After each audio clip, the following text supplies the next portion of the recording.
The thymus looks a lot like a butterfly and is located in the upper chest, under the breastbone, a little behind the heart, and over the windpipe.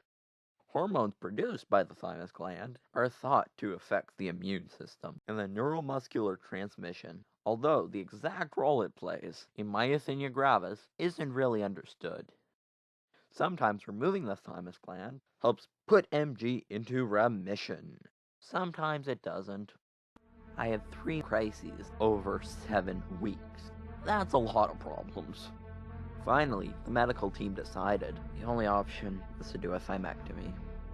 The first thing I had to do was to go back to Sick Kids in Toronto and have a CT scan done.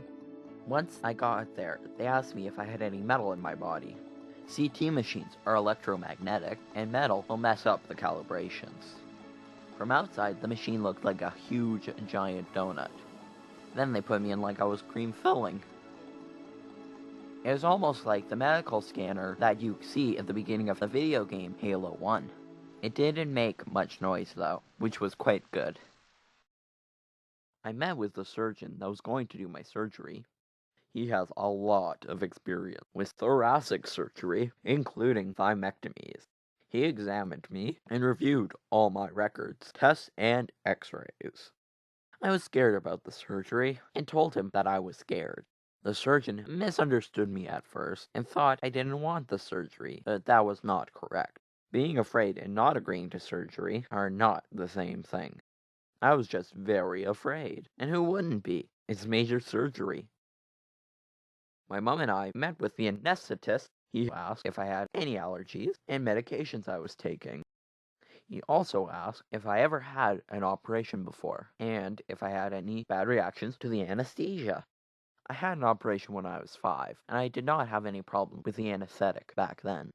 That made the doctor feel a little better, I think because it meant that I did not have a history of bad reactions. The surgeon set a date for the operation.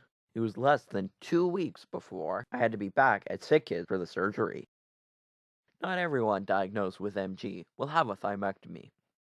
There are lots of treatments and options before someone with MG has to decide if they're going to agree to a thymectomy. Almost 35 years ago, my uncle, who also had MG, agreed to a thymectomy when he was 17. He went through a transsternal, the version where they cut through the breastbone. I was going to have a transcervical, but wound up having a transthoracic because my thymus gland was not the size the surgeon expected it would be, based on the scans. The night before the surgery, we had to drive into Toronto and stay overnight in a hotel. A funny thing happened in Toronto. At the corner of Avenue Road and Bloor Street, there was a church with a big church sign, and the church sign had my name on it. Driving towards the hospital for sick children, there was a huge construction sign in downtown Toronto with my name on it. There were other things with my name on it as well, so I got the idea that this was a message from God that the operation was gonna go fine. I had to go to bed early. I needed a good night's sleep because I had to be at the hospital at 6 a.m. to prepare for the operation. That meant I had to be out of bed by 5 a.m. That's a ridiculous time to get out of bed, especially when you're a kid. But I knew the reason I had to come in early was because the doctors wanted to make sure that they had more than enough time to perform the operation and to do it to the best of their abilities. At the hospital, the nurse took me into the preparation room. She had me get into a surgical gown. It was okay, but the blue slippers were a little too much.